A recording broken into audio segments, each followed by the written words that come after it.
Hello guys. তো এইভাবে ক্যামেরার সামনে দাঁড়িয়ে আমি আগে কখনো কথা বলিনি, তো একটু তুতলে যেতে পারি। ভিডিওটা করছি আমার কিছু মনের কথা বলার জন্য। আর অনেক দিন ধরে বলবো চেষ্টা করছি, কিন্তু ঠিক ক্যামেরার সামনে কথা বলা এখনও অভ্যাস নেই, তো ঠিক বলতে পারছি না। এমনি ক্যামেরার পিছনে যখন ভয়েস ওভার দিই তখনই না আমি একটু তুতলে যাই, আর সেটা সবাই আমাকে বলে। কিন্তু একটু ভয়, একটু লজ্জা সব কিছুই আছে, ওই জন্য এখনও কথাটা তুতলে যায়। কিন্তু চেষ্টা করবো যেন আরও ঠিক হয়। তো যে কথাটা বলবো বলে ভিডিওটা বানাচ্ছি আর কি, সেটা হচ্ছে এই জায়গাটার কথা। এই জায়গাটা এত সুন্দর, আমি তোমাদেরকে ভিডিওতে আগে একবার দেখিয়েছি জায়গাটা কেমন। কিন্তু আমি না ছোটো থেকে এই জায়গাতেই বড় হয়েছি। আর জায়গাটা খুব নির্জন, একটা শান্তিপ্রিয় একটা জায়গা। আর এখানে না আমার অনেক স্মৃতি আছে, অনেক ফিলিংস আছে। ফিলিংস বলতে ছোটো ছোটো ফিলিংসগুলো, কারণ বৃষ্টি হলে আমি প্রচুর ভিজতাম। আর ভীষণ ভালো লাগতো বৃষ্টিতে ভিজতে।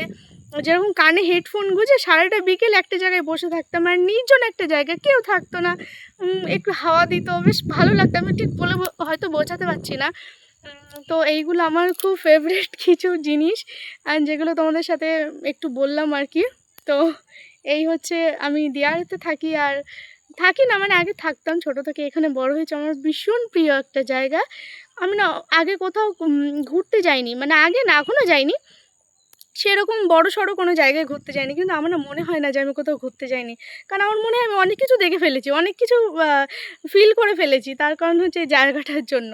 তো এটাই বলার ছিল। Tata, by.